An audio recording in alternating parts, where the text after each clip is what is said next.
بسم اللہ الرحمن الرحیم۔ السلام علیکم۔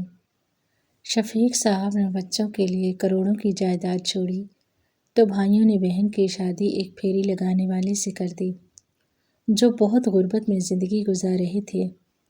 ایک دن غربت سے مجبور ہو کر بہن حصہ مانگنے آئی تو بھائی بولے، ہم تمہارے شوہر کو کاروبار بنا کر دیتے ہیں، تم جائیداد ہمارے نام کر دو۔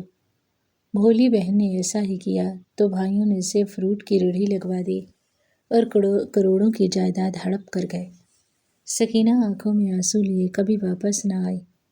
کچھ دن بعد جائیداد بھائی فروخت کرنے لگے تو کاغذات دیکھ کر ان کے قدموں تلے زمین نکل گئی، کیونکہ جائیداد۔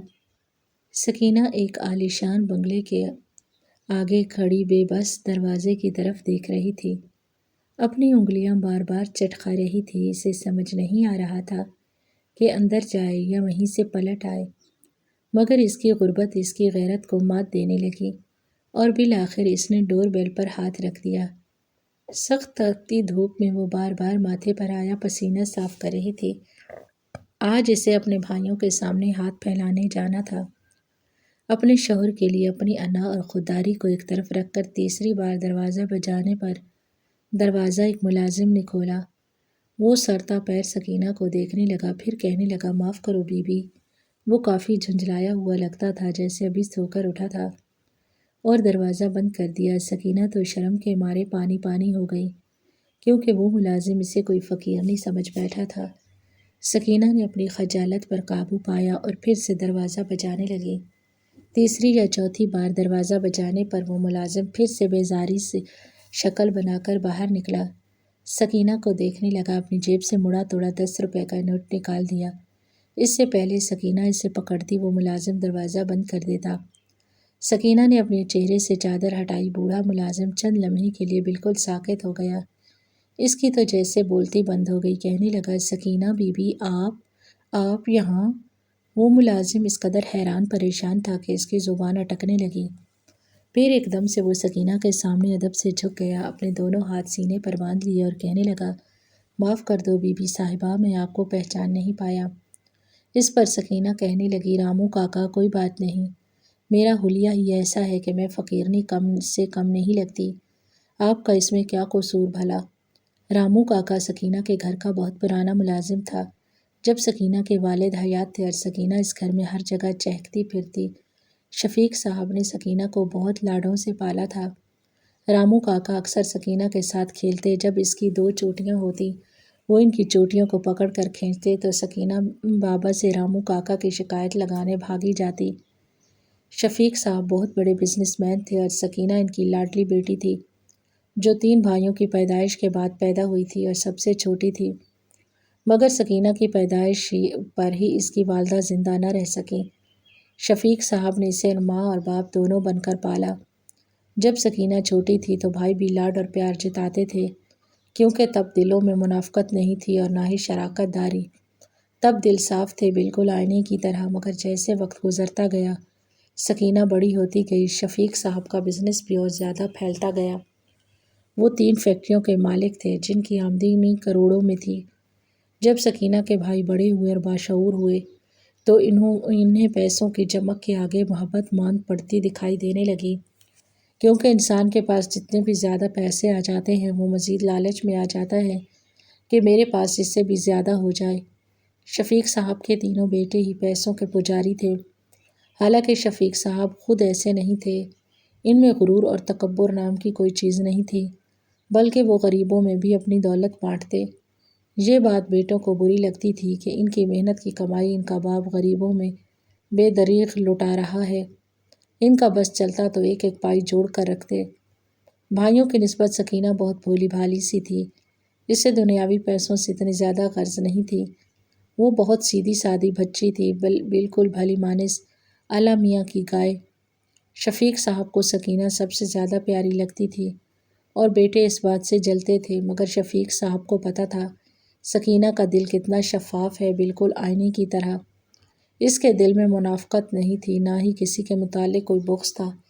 اس لیے شفیق صاحب کی ساری توجہ سکینہ کی طرف ہوتی تھی۔ وہ اس کی ہر خواہش پوری کرتے، چھوٹی سے چھوٹی فرمائش بھی پوری کرنے کے لیے اپنے کام کاج چھوڑ کر بھاگے چلے آتے۔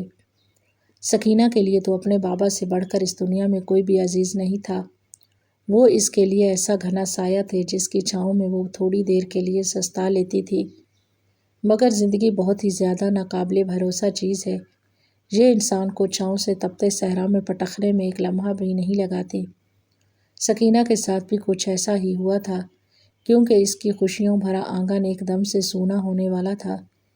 اس کی زندگی میں بہار کی بجائے خزاں ہمیشہ کے لیے پنجے گاڑنے والی تھی، کیونکہ شفیق صاحب کو جگر کا کینسر لاحق ہو گیا تھا، جو کہ آخری سٹیج پر تھا۔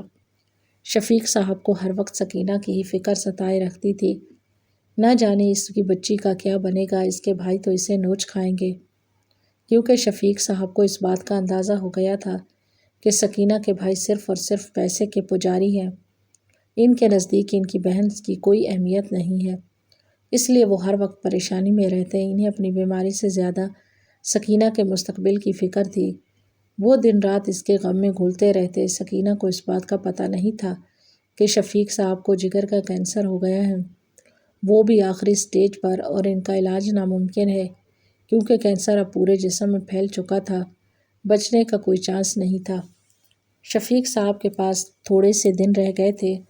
جب وہ ظاہری طور پر بہت نڈھال اور بیمار سے رہنے لگے تو سکینہ کھٹک گئی، کہنے لگی، بابا جان، آپ اتنے کمزور کیوں ہو گئے ہیں؟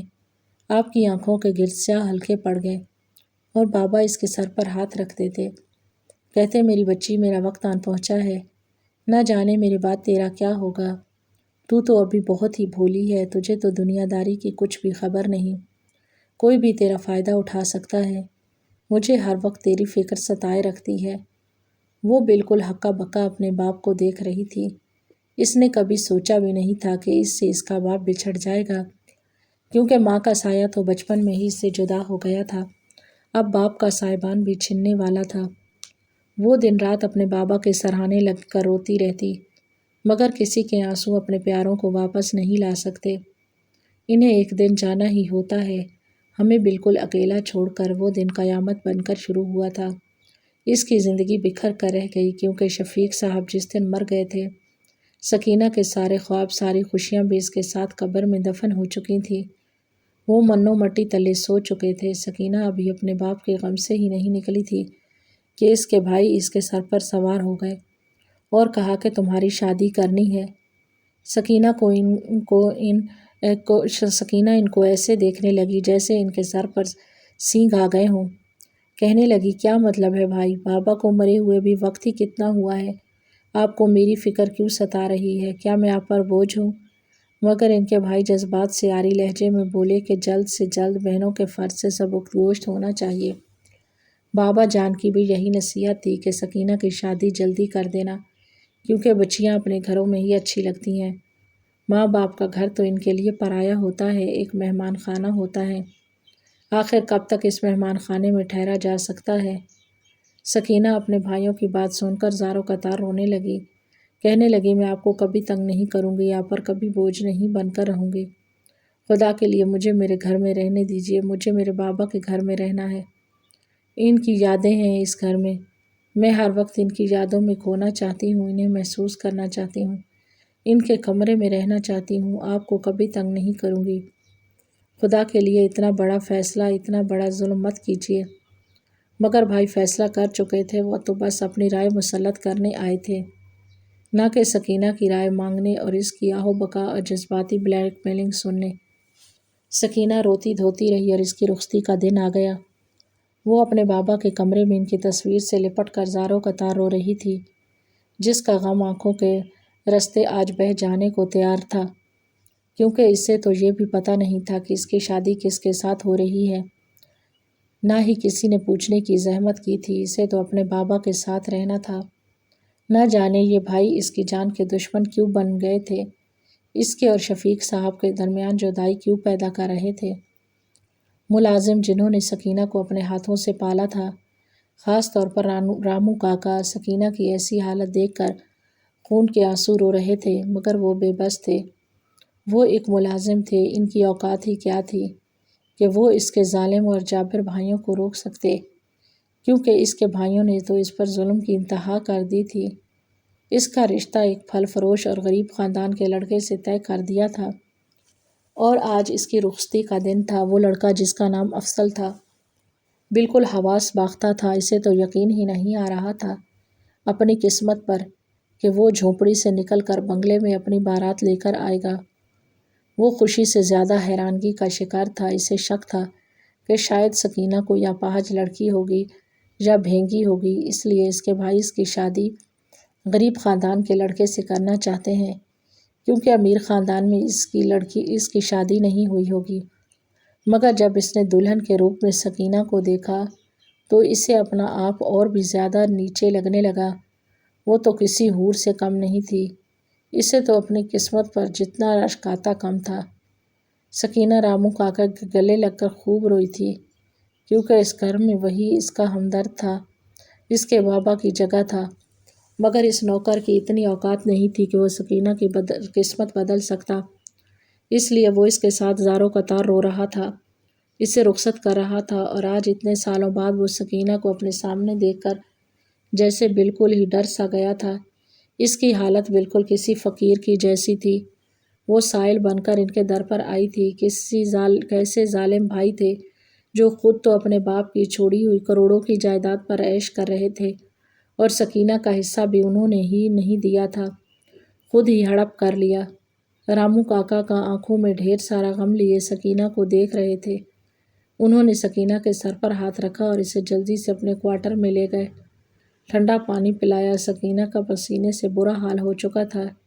اس کے چہرے کا رنگ بالکل جھلس گیا تھا، کیونکہ بنگلے سے جھونپڑی تک کے سفر نے اسے بہت تھکا دیا تھا۔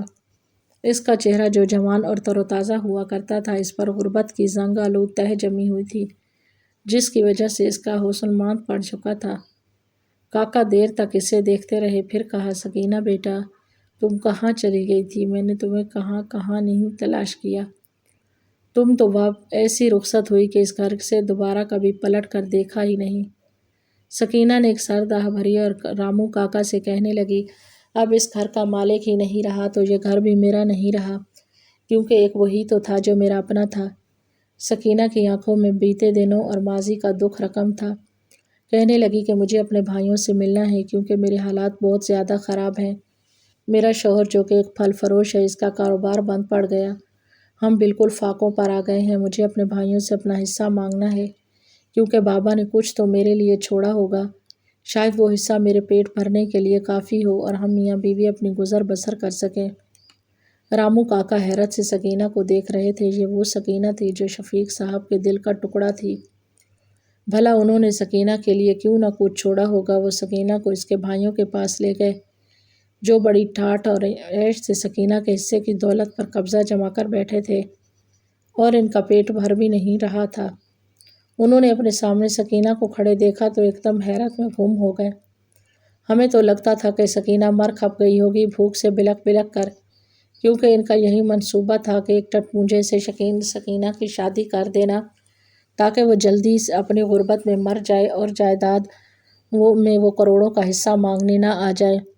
وہ شفیق صاحب نے سکینہ کے لیے مختص کیا تھا، کیونکہ بھائیوں کو اس بات کا بڑا غم تھا کہ شفیق صاحب نے بیٹوں سے زیادہ بیٹی کو حصہ جائیداد میں رکھا تھا۔ 3 فیکٹریوں میں سے ایک فیکٹری کی مالک سکینہ تھی، اور اس کے علاوہ کروڑوں روپے سکینہ کے اکاؤنٹ میں تھے، جن کے بارے میں سکینہ کو علم بھی نہیں تھا۔ وہ بیچاری بھولی بھالی اور بھلی مانس سی تھی، اپنے حصہ مانگنے بھی بے پناہ شرم اور جھجک محسوس کر رہی تھی۔ اس نے ڈرتے ڈرتے اپنے بھائیوں سے کہا کہ میرا شوہر بالکل ہی فاقوں پر آ گئے ہیں، اگر بابا نے میرے لیے کچھ حصہ چھوڑا ہے تو پلیز آپ مجھے دے دیں، تاکہ میں اپنے شوہر کے ساتھ اپنا گزر بسر آرام سے کر سکوں۔ بھائیوں نے یہ بات سنی تو سکینہ کو دلاسا دیا اور کہا کہ ہم تمہارے شوہر کی مالی امداد کریں گے، تاکہ وہ اپنا کاروبار چلا سکے اور تم لوگ آرام و سکون سے زندگی بسر کر سکو۔ تم ہماری چھوٹی بہن ہو، آخر کو تمہارا حق بنتا ہے۔ بھائیوں نے سکینہ کو کافی زیادہ پچکارا اور وہ بیچاری خوش ہو گئی، مگر اس سے کیا معلوم تھا کہ اس کے ساتھ کتنا بڑا مذاق کیا جا رہا ہے، کیونکہ ان بھائیوں نے سکینہ کے شوہر کو پھلوں کی ریڑھی کی بجائے ایک دکان کھول کر دے دی، جس میں وہ اپنا پھل وغیرہ سجا کر بیچ سکے اور دونوں میاں بیوی کو روکھی سوکھی روٹی نصیب ہو سکے۔ اور دوبارہ سکینہ کبھی اپنے بھائیوں کے در پہ نہ آ سکے۔ انہوں نے سکینہ کی کروڑوں کی جائیداد خود ہی ہڑپ لی اور اس کروڑوں کی تعداد میں صرف ایک دکان اس کے شوہر کو کھول کر دے دی۔ سکینہ بیچاری تھوڑی سی خوش ہو گئی کہ اس کا شوہر پہلے جو پھلوں کی ریڑھی لگاتا تھا اب ایک دکان کا مالک بن چکا ہے، اب تو وہ آرام سے گزر بسر کر سکیں گے۔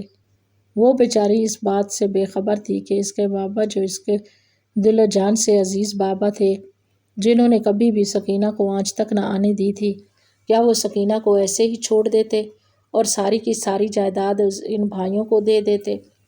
سکینہ کے دل میں دکھ تو تھا مگر اس نے ظاہر نہیں کیا۔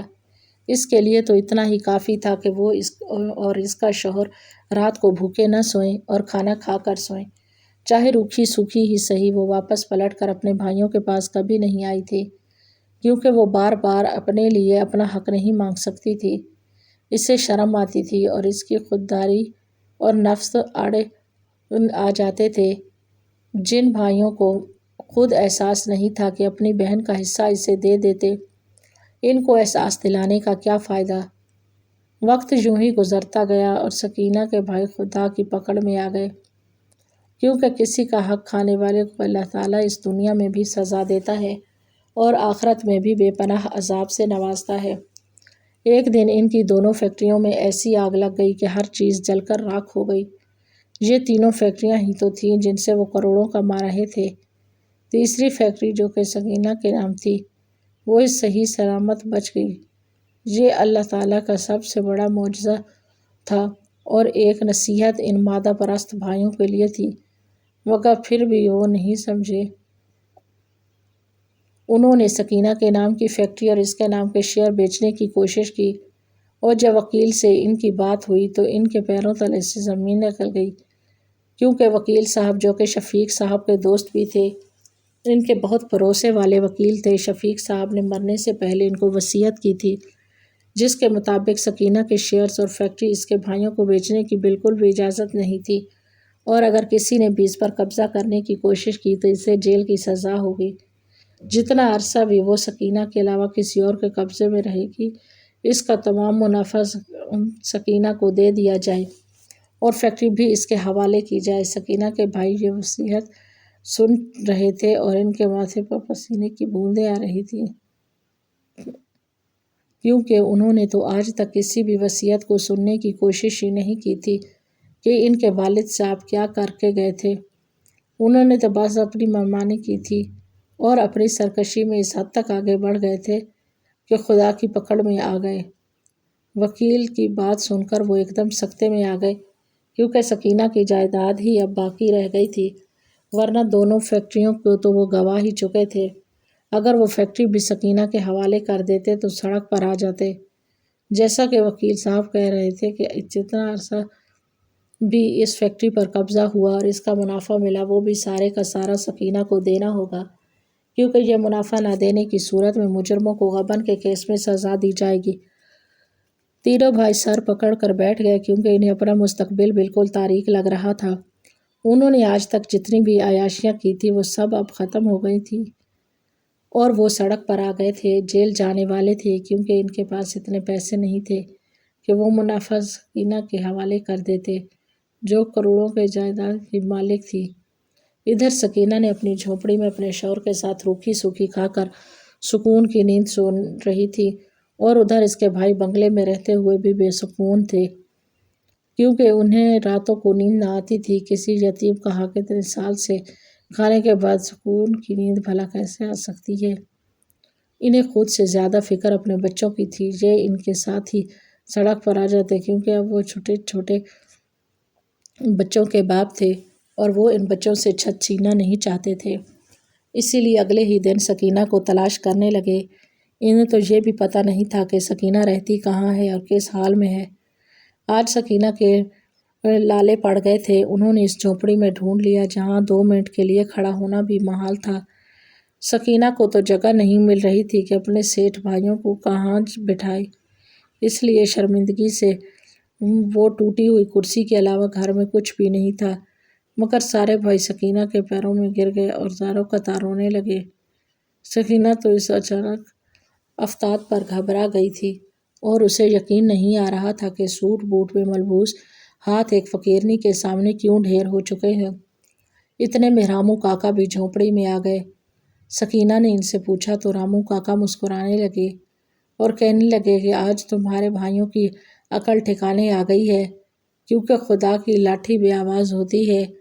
ان کی سرکشی اب انجام کو پہنچ چکی ہے اور اب تم جھونپڑی میں مزید نہیں رہو گی۔ سکینہ رامو کاکا کی بات سن کر حیران ہوئی اور کہنے لگی، کیا مطلب؟ رامو کاکا نے سکینہ کو ساری حقیقت بتا دی۔ حقیقت سننے کے بعد سکینہ ہکا بکا رہ گئی۔ اتنی جائیداد میں سے بھائیوں نے اسے کیا دیا؟ بھائی شرمندہ تھے اور سکینہ سے معافی مانگ رہے تھے۔ کہنے لگے کہ ہمیں جیل میں مت بھیجنا، ہم تمہارا منافع آہستہ آہستہ لوٹا دیں گے۔ مگر سکینہ کا دل بہت بڑا تھا، اسے اپنے بھائیوں پر دکھ تو تھا مگر اس کا ظرف بہت بڑا تھا۔ کہنے لگی، کوئی بات نہیں، میں نے آپ سب کو معاف کیا۔ آپ لوگوں کے چھوٹے چھوٹے بچے ہیں، ان بچوں پر ظلم نہیں کر سکتی۔ آپ کی سزا جزا کا فیصلہ سنانے والی میں نہیں بلکہ اللہ تعالیٰ کی ذات ہے۔ اس کی لاٹھی بے آواز ہے، وہ چاہے تو فرش سے عرش پر بٹھا دے اور چاہے تو ایک دم عرش سے زمین پر پٹخ دے۔